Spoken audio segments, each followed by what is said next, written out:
देशात मोदी युगाचा प्रारंभ झालाय। भारताचे 15वे पंतप्रधान म्हणून नरेंद्र मोदी यांनी सोमवारी पद आणि गोपनीयतेची शपथ घेतली। राष्ट्रपती प्रणव मुखर्जी यांनी त्यांना शपथ दिली। राष्ट्रपती भवनाच्या भव्य प्रांगणात आयोजित शाही सोहळ्यात देश विदेशातील सुमारे 4000 व्हीव्हीआयपींच्या उपस्थितीत मोदींनी ईश्वराला साक्षी मानून शपथ घेतली।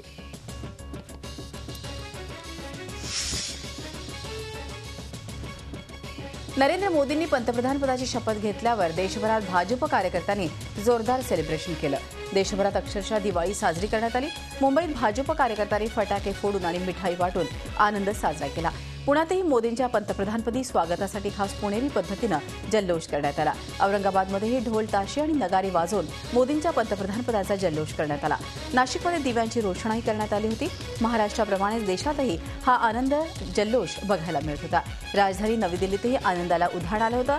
अनंतकुमार, व्यंकय्या नायडू, गोपीनाथ मुंडे यांच्या दिल्लीतल्या निवासस्थानाबाहेर कार्यकर्त्यांनी एकच जल्लोष केला होता। फटाके फोडून मोतीचूरचे लाडू वाटून आनंद व्यक्त करण्यात आला।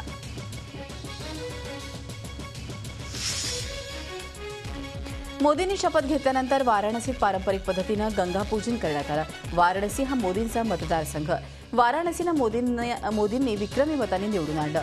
गंगामय्याच्या आशीर्वादानंच निवडून आल्याचा विश्वास वाराणसीतल्या नागरिकांचा आहे। आपला खासदार देशाचा पंतप्रधान झाल्याचा आनंद गंगापूजनातून व्यक्त झाला।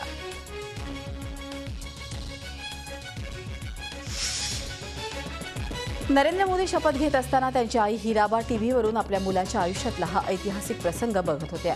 दरम्यान पंतप्रधान नरेंद्र मोदी यांच्या मातोश्रीसह असलेल्या दृश्यांनी पाकिस्तानचे पंतप्रधान नवाज शरीफ यांनाही भावुक केलंय। शपथविधी सोहळ्याआधी मोदी ज्यावेळी आपल्या आईचा आशीर्वाद घेण्यासाठी गेले होते त्यावेळी त्यांच्या आईनं मिठाईनं मोदींचं तोंड गोड केलं होतं। राष्ट्रपती भवनात शरीफ यांच्यासह आलेली बातचीत मोदींनी ट्विटरवर सांगितली आहे।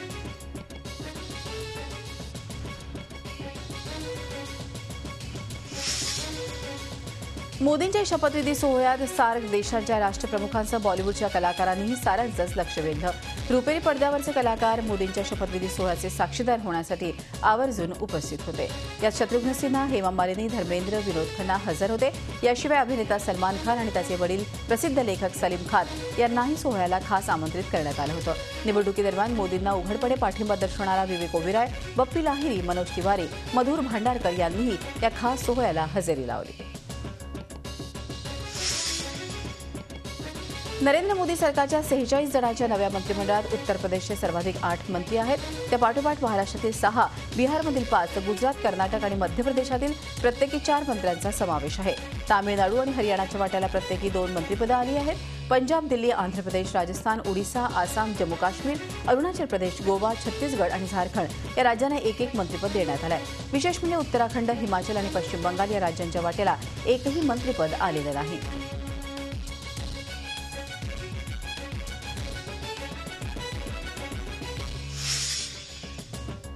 भाजपचे ज्येष्ठ नेते गोपीनाथ मुंडे यांचा केंद्रीय मंत्रिमंडळात समावेश झाला आहे। शपथविधीनंतर भाजप कार्यकर्ते आणि मुंडे कुटुंबियांनी आनंद साजरा केला। कन्या पंकजा पालवे यांनी वडिलांना ओवाळलं, तर दुसरीकडे मंत्रिपदाची शपथ घेतल्यानंतर कार्यकर्त्यांनी नितीन गडकरी यांचंही जल्लोषात स्वागत केलं।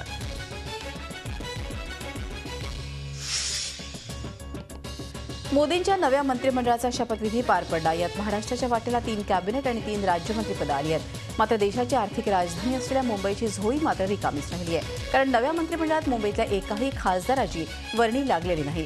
विशेष म्हणजे महायुतीच्या मुंबईतल्या 6च्या 6 जागा जिंकून आलेल्या आहेत। असं असताना नव्या मंत्रिमंडळात मुंबईच्या वाट्याला एक तरी मंत्रिपद येईल अशी अपेक्षा व्यक्त करण्यात येत होती। यात भाजपचे नवनिर्वाचित खासदार किरीट सोमय्या आणि गोपाळ शेट्टी यांच्या नावाची चर्चा होती। मात्र यापैकी कुणाचीही वर्णी मंत्रिमंडळात लागली नसल्यानं मुंबईची झोळी रिकामीच राहिली आहे। लोकसभा निवडणुकांमध्ये महायुतीनं महाराष्ट्रात चमत्कार घडवला। महायुतीच्या आव्हानापुढे काँग्रेस आणि राष्ट्रवादी आघाडीचं पानिपत झालं। महायुतीत शिवसेना भाजपसोबत रामदास आठवलेंची, रिपाई आणि राजू शेट्टींची स्वाभिमानी शेतकरी संघटना होती। मात्र मोदींच्या कॅबिनेटमध्ये त्यांना स्थान मिळालं नसल्यानं त्यांनी नाराजी व्यक्त केलेली आहे। एनडीएमधल्या मोठ्या पक्षांकडून छोट्या पक्षांवर अन्याय झाल्यास विधानसभेसाठी विचार करू असा इशारा राजू शेट्टींनी दिला आहे।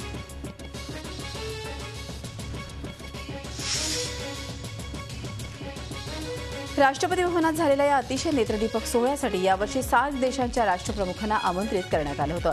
पाकिस्तानचे पंतप्रधान नवाज शरीफ, श्रीलंकेचे अध्यक्ष महिंदा राजपक्षे, अफगाणिस्तानचे अध्यक्ष हमीद करझाई, मालदीवचे अध्यक्ष अब्दुल यामीन अब्दुल गयूम, भूतानचे पंतप्रधान शेरिंग तोपकाय, बांगलादेशचे संसदेचे स्पीकर डॉक्टर शिरीन चौधरी आणि मॉरिशसचे पंतप्रधान नवीन राम गुलाम या सोहळ्याला उपस्थित होते। या सर्वांचं राष्ट्रपती भवनावर स्वतः मावळते पंतप्रधान मनमोहन सिंग यांनी स्वागत केलं।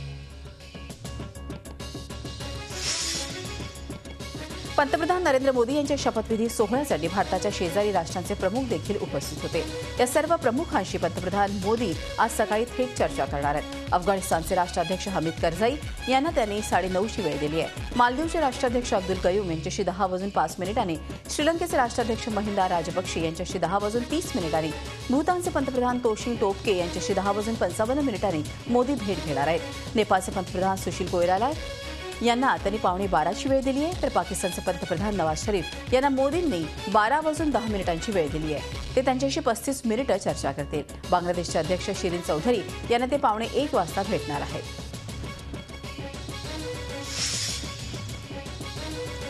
नरेंद्र मोदी यांनी पंतप्रधानपदाची शपथ घेतल्यानंतर पंतप्रधान कार्यालयाच्या वेबसाईटनंही कात टाकली।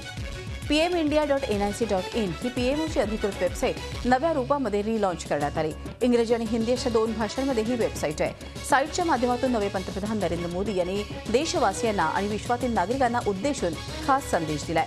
नागरिकांशी थेट चर्चा करण्याचं हे महत्त्वपूर्ण माध्यम असल्याचं मोदींनी आपल्या संदेशात नमूद केलंय। नव्या पंतप्रधानांना शुभेच्छा देण्याचा पर्यायही साईटवर उपलब्ध आहे।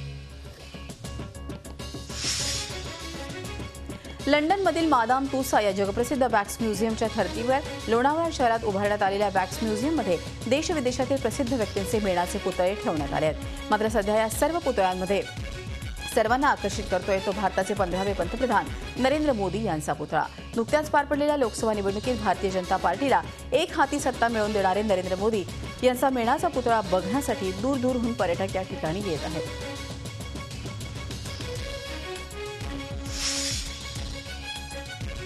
नाशिक लोकसभा मतदारसंघातील दारुण पराभवानंतर सार्वजनिक बांधकाम मंत्री आणि पालकमंत्री छगन भुजबळ पुन्हा कामाला लागलेत। एनडीएचं सरकार दिल्लीत स्थापन होत असताना भुजबळाच्या अध्यक्षतेखाली नाशकात बैठकांचा धडाका सुरू होता। मनमाडचा पाणी पुरवठा, खरीप हंगाम आणि सिंहस्थ कुंभमेळा तयारीचा आढावा भुजबळांनी घेतला।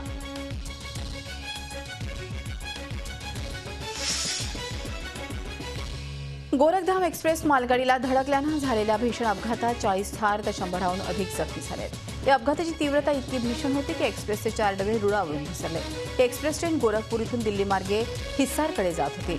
सुरबे रेल्वे स्टेशनपासून जवळ असलेल्या संत कबीरनगर परिसरात हा भीषण रेल्वे अपघात घडला। या अपघातातल्या मृतांची संख्या वाढण्याची शक्यता वर्तवली जाते। मदत कार्यासाठी विशेष रेल्वे घटनास्थळी रवाना झाली। आसपासच्या गावातील नागरिकांच्या मदतीनं बचाव कार्य करण्यात आलं। दरम्यान नवे पंतप्रधान नरेंद्र मोदी यांनीही या रेल्वे अपघाताची दखल घेतली आहे। घटनेचा आढावा घेऊन तात्काळ मदत पुरवण्याचे आदेश देण्यात आल्याचं ट्विट त्यांनी केलं आहे।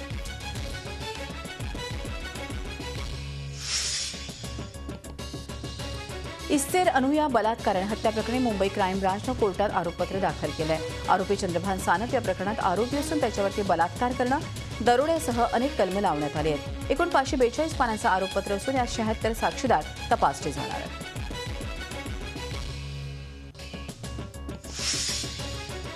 रायगड जिल्ह्यातल्या कर्जत तालुक्यातल्या एका खासगी आश्रमात अल्पवयीन मुलांच्या लैंगिक शोषणाचा संतापजनक प्रकार उघड झालाय।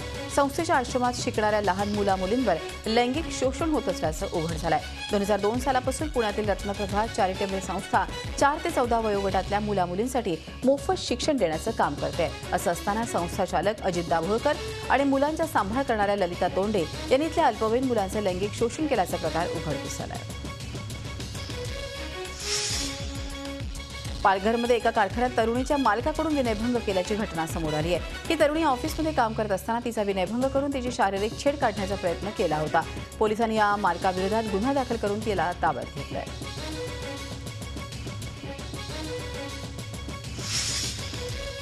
बोरिवलीच्या नॅशनल पार्क इथून 6 कोटी 20 लाखांचे हिरे चोरी प्रकरणी पोलिसांनी एका महिलेसह 6 जणांना अटक केली आहे। जीके लॉजिस्टिक कंपनीच्या या हिऱ्यांची चोरी फिल्म स्टाईलनं करण्यात आली होती। अटक करण्यात आलेल्या आरोपींना 10 दिवसांची पोलीस कोठडी सुनावण्यात आली आहे। हे हिरे चोरण्यासाठी या दरोडेखोरांच्या म्होरक्या उदयभान ठाकूरनं कट रचला। हिऱ्याची सतत वाहतूक करणाऱ्या एसआर सिक्युरिटी कंपनीत त्यानं ड्रायव्हरची नोकरी मिळवली। नोकरी मिळवल्यानंतर अवघ्या 3 महिन्यात बोरिवलीच्या नॅशनल पार्कजवळ साथीदारांसह दरोडा टाकला। पालघरच्या बाळासाहेब कोकण कृषी विद्यापीठ संशोधन केंद्रात अवैध माती विक्री प्रकरण समोर आलंय। आत्मा योजनेअंतर्गत खोदण्यात आलेल्या तलावातील माती आणि फळपिकं अवैधरित्या संशोधन अधिकाऱ्यांनी परस्पर विकली असल्याचा आरोप मनसेनं केला आहे। याबाबत कोकण कृषी विद्यापीठाच्या कुलगुरूकडे तक्रार केल्यानंतर द्विसदस्यीय समिती पालघरमध्ये चौकशीसाठी दाखल झाली आहे। माथाडी कामगारांचे प्रश्न सुटले नसल्यानं त्यांनी 28 तारखेला राज्यव्यापी लाक्षणिक संप पुकारलाय। घरांच्या प्रश्नासह अनेक प्रश्न सोडवण्यात राज्यातलं काँग्रेस राष्ट्रवादी सरकार अपयशी ठरल्यानं माथाडी कामगारांनी ही संपाची हाक दिली आहे। झी 24 तास रहा एक पाऊल पुढे।